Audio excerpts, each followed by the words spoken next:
हर हर महादेव, ओम नमः शिवाय।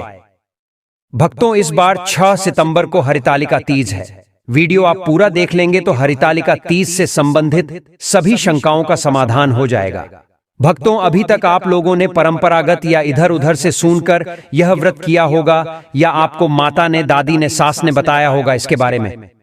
लेकिन हम इस वीडियो के माध्यम से शास्त्रों की नई नई बातें भी बताएंगे, जिससे आपको सब कुछ स्पष्ट हो जाएगा। और जो पहली बार इस तीज का व्रत करना चाहती हैं, वह माताएं, बहनें, उनको यह वीडियो बड़े ही सहायक सिद्ध होगी। भक्तों, एक बात और बता दूं कि इस दिन भगवान वराह की जयंती है, यानी 6 सितंबर को भगवान वराह की जयंती है। और दोस्तों, वराह अवतार भगवान विष्णु जी का है।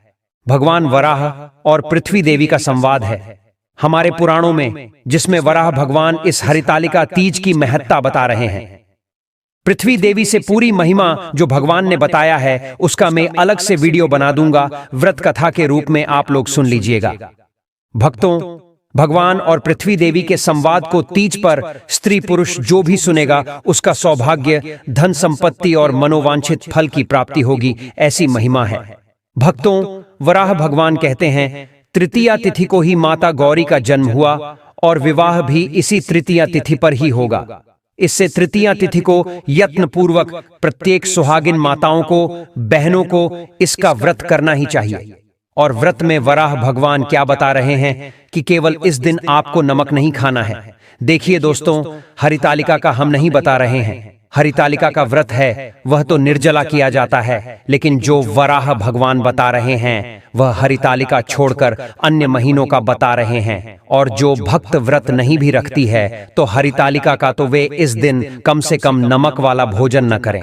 वराह भगवान बता रहे हैं कि तृतीया तिथि पर जो माताएं, बहनें बिना नमक का भोजन करते हैं तो उनका वैवाहिक जीवन खुशहाल होता है और संपन्नता बढ़ती है। यह शुक्ल पक्ष की तृतीया की मैं बात कर रहा हूं। अब पुराणों में सनातन जी नारद जी को बता रहे हैं कि इसका व्रत यानी तृतीया का व्रत और पूजन करने वाली महिला श्री गौरी देवी की सहचरी बनती है, यानी ही माता पार्वती जी की सहेली बनती हैं। तो हरितालिका तीज का व्रत बहुत ही पवित्र माना गया है। अब आइए भक्तों, जानते हैं कुछ आवश्यक और उपयोगी बातें। सबसे बड़ा प्रश्न यह है कि माताएं रजे धर्म में यानी पीरियड्स में यह व्रत कर सकती हैं या नहीं। भक्तों, इसका उत्तर यह है कि आप बिल्कुल व्रत कर सकती हैं, यदि आपका शरीर साथ दे रहा है तो। लेकिन पूजन का सामान आपको बिल्कुल नहीं छूना है, ना ही आपको पूजन करना है। केवल आपको व्रत करना, पूजन आपकी तरफ से आपके पतिदेव कर सकते हैं या घर का अन्य कोई भी सदस्य कर सकता है। इनके निर्मित इसका व्रत कुंवारी कन्याएं भी करती हैं, जिनकी शादी में अड़चनें आती हैं। हरितालिका तीज में व्रत की प्रधानता है, आप लोग जरूर कीजिएगा। भक्तों, परंपरा के अनुसार एक दिन पहले नहाया खाया होता है, कहीं कहीं नहीं भी होता है, यानी एक दिन पहले से व्रत की पूर्व तैयारी को नहाया खाया कहते हैं। भक्तों, इस बार 2024 में नहाया खाया 5 सितंबर को है, तो इस दिन को बाल धोकर स्नान करना है 5 तारीख को। लेकिन 5 तारीख को गुरुवार है, तो कई माताएं बाल नहीं धोती हैं। तो इसका उपाय यह है कि आप 5 तारीख की सुबह सूर्योदय से पहले बाल धो लीजिए, क्योंकि सूर्योदय के बाद गुरुवार लगेगा, तो इसके अंदर आप लोग बाल नहीं धो सकते हैं। भक्तों, इस बात का आप लोग जरूर ध्यान रखिएगा। या तो जो लोग 5 की सुबह नहीं धो पाए बाल, तो 6 की सुबह यानी सूर्योदय से पहले आप अपना बाल धो सकते हैं। हम कहेंगे कि आप पर 5 की सुबह ही काम कर लीजिएगा। सूर्योदय से पूर्व 5 तारीख को ही माताएं, बहनें मेहंदी लगा लेना, पूजा के सामान सब इकट्ठे करके रख लेना। आपको इस व्रत के दिन लाल या पीला वस्त्र ही पहनना है, जो सुहाग की निशानी है, और ये दोनों कलर सौभाग्य बढ़ाते हैं। भक्तों, 5 तारीख से ही आपको लहसुन प्याज नहीं खाना है। देखिए, 5 को तो नहीं खाना है और 6 को व्रत रहेगा।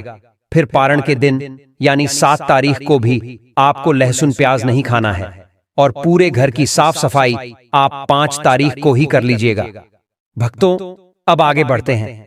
कई जगह पर परंपरा है कि व्रत वाले दिन यानी 6 तारीख की सुबह सूर्योदय से पूर्व कुछ खा लिया जाता है, उसको सरगी ही कहते हैं। तो देखिए माताएं, बहनें, यदि आप रात को यानी सूर्योदय से पूर्व भोजन करेंगे तो कुछ ऑनएली मत खाना, नहीं तो आपको भूख प्यास दिन भर ज्यादा लगेगा। इस बात का आप लोग ध्यान रखिएगा। आप जलीय पदार्थ खाइए हैं, जैसे नारियल पानी हो गया, अथवा तो और भी बहुत सारे फल हैं, जिनसे प्यास नहीं लगती है। अब सुबह सूर्योदय से पहले स्नान कर लीजिएगा, जैसे कि व्रत है। और मैं पहले आप लोगों को बताता हूं कि व्रत में ब्रश नहीं किया जाता है। बाजारों के पेस्ट और मंजन से उसमें केमिकल और नमक होता है, जिससे व्रत खंडित होता है। देखिए, एकादशी के व्रत में तो दातुन भी मना है, लेकिन इस व्रत में आप दातुन कर सकते हैं। दातुन नहीं हो तो कोहरा ब्रश ले लीजिएगा, बिना पेस्ट और मंजन के यह ब्रश कर सकते। इस दिन व्रत के दौरान हमें कौन से रंग के कपड़े पहनना चाहिए? तो भक्तों, इस दिन व्रत वाले दिन लाल या पीले रंग का, फिर चाहे वह साड़ी हो। अब कई लोग पूछेंगे कि पहले की रखे हुई साड़ी पहन सकते हैं, तो हम बताएंगे कि पहले की साड़ी भी पहन सकते हैं, लेकिन वह साड़ी केवल पूजा के समय पहनी हुई हो तो आप उसका उपयोग कर सकते हैं। धोकर पहन सकते हैं। आप इस दिन पूर्ण श्रृंगार कीजिए, जिसको 16 श्रृंगार कहते हैं। तृतीया तिथि यानी 6 तारीख को सुबह के पूजन का समय रहेगा, सुबह 6:02 से 8:33 तक।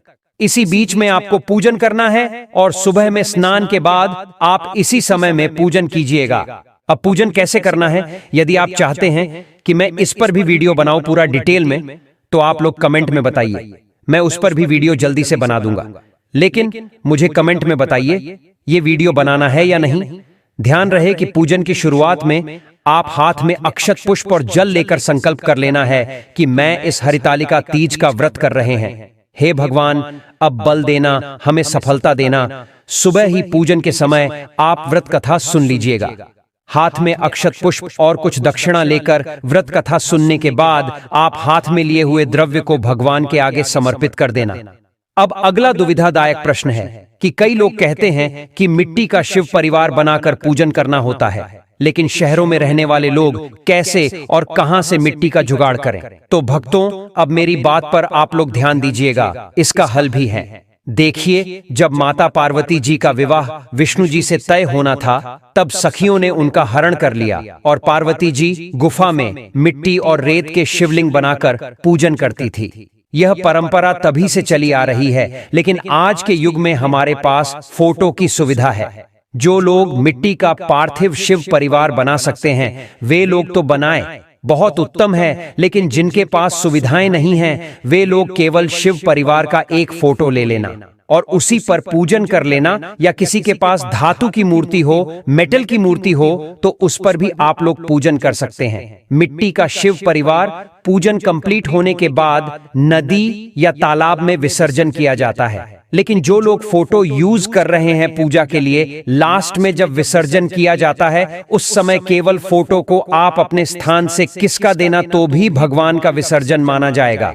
या तो किसी ने कोई मेटल की मूर्ति रखी हुई है, उस पर पूजन किया, तो वे भी ऐसे ही पूजन करके मूर्ति को अपने स्थान से खिसका देना, तो इससे विसर्जन मान्य हो जाता है।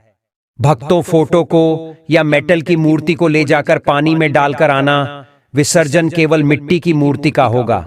भक्तों, आपका अगला प्रश्न आता है कि एक बार व्रत उठा लिया तो क्या हर बार करना चाहिए? देखिए, ये सब सुनकर कई बहनें तो व्रत करते भी नहीं। हम कहेंगे कि यदि आप हर बार कर सकती हैं तो व्रत आप अवश्य कीजिए। जब तक आपसे संभव हो तब तक आप यह व्रत कीजिए। अब कई लोग हैं ना, आपको डराते हुए मिलेंगे। एक बार व्रत कथा उठा लिया तो जीवन भर करना पड़ेगा, नहीं तो आपका यह हो जाएगा, वह हो जाएगा, जैसे बोलते हैं। तो भक्तों, उनसे पूछना कि कौन से शास्त्र में लिखा है और मुझे भी भेज देना।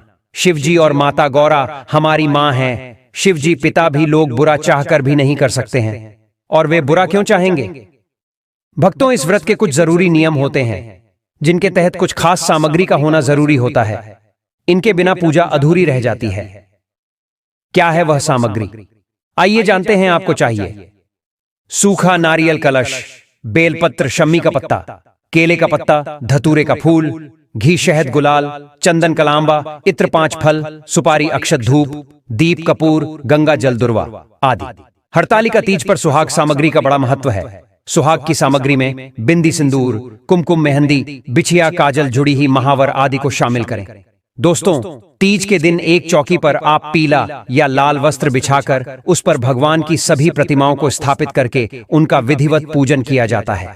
तिलक लगाकर श्रृंगार किया जाता है। माता पार्वती को 16 श्रृंगार की वस्तुएं, मौसमी फल आदि अर्पित किया जाता है। धूप दीप जलाकर पूजा करके मंत्रों का जाप किया जाता है। मीठे का भोग लगाया जाता है। मालपुए का या दूध से बनी मिठाई का भोग इस दिन आप लगा सकते हैं। सबसे अंत में व्रत की कथा पढ़कर या सुनकर आरती की जाती है। अगले दिन सुबह सूर्योदय के बाद ही इस व्रत का पारण किया जाता है। जो लोग इस पूरे दिन निर्जल न रह पाए तो रात के समय आप पूजा करके आचमन करके पानी पी सकते हैं, फलाहार भी कर सकते हैं। आप अगर निर्जल रहकर व्रत रखने में सक्षम नहीं हैं, तो ऐसे में आप जब भी सुबह को व्रत रखें तो उस समय आप जल के साथ वैसे व्रत को रखने का संकल्प भी ले सकती है।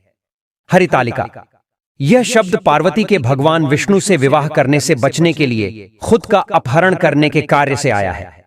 यह वह दिन था जब भगवान शिव ने पार्वती के 108 पुनर्जन्म के बाद अंततः अपनी पत्नी के रूप में स्वीकार किया था, और इसी कारण यह दिन भगवान शिव और पार्वती के बीच के बंधन और रिश्ते को भी मनाता है। इसलिए इस दिन उन दोनों की पूजा देवी पार्वती के कड़ी तपस्या और समर्पण के लिए तीज माता के रूप में की जाती है। भक्तों कुंवारी कन्याएं अगर इस व्रत को रखती हैं तो उन्हें मनचाहा जीवन साथी की प्राप्ति होती है। भगवान शिव जैसे गुणों वाले वर की प्राप्ति होती है। सुहागिन महिलाओं के सुहाग की रक्षा होती है, उनकी संतान की रक्षा होती है। कहते हैं कि जिन लोगों के विवाह में बाधा आ रही हो, उन्हें हरितालिका तीज के दिन पार्थिव शिवलिंग बनाकर 21 बेलपत्र अर्पित करके पार्थिव शिवलिंग की कम से कम 3 बार परिक्रमा करनी चाहिए।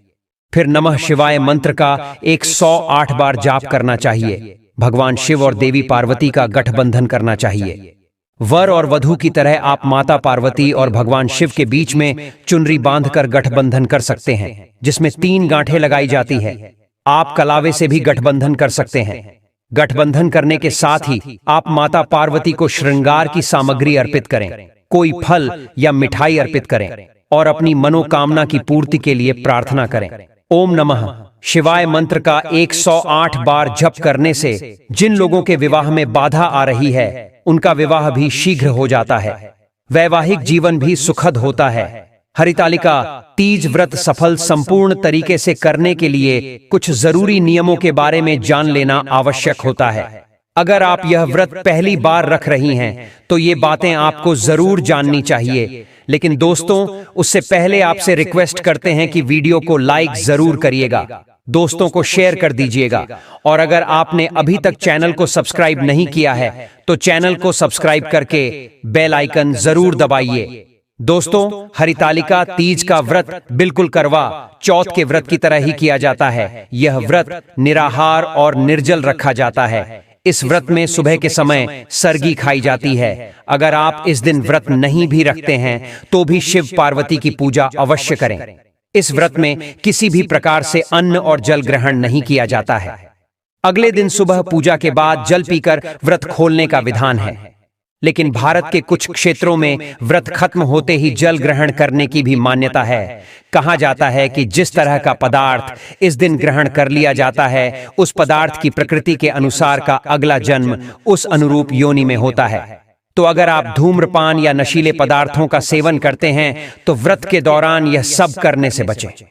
तीज का व्रत के दौरान जंक फूड का सेवन करने से बचें। इससे नींद आने की समस्या बढ़ जाती है। व्रत में मांसाहार का सेवन करने की सख्त मनाही होती है। मांसाहार से जीव हत्या होती है, जिससे व्रत खंडित होता है। व्रत में प्याज और लहसुन जैसे दुर्गंध देने वाली चीजों का सेवन करने से भी बचें। हरितालिका व्रत के दौरान महिलाएं पूरे दिन न सोएं और रात्रि में भी एक साथ मिलकर यथासंभव रात्रि जागरण करें। जागरण कर मिट्टी के बने शिवलिंग की प्रहर अनुसार पूजा करनी होती है। ऐसी मान्यता है कि अगर महिलाएं इस व्रत के दौरान सोते हैं तो उन्हें अगले जन्म में अजगर के रूप में जन्म लेना पड़ता है।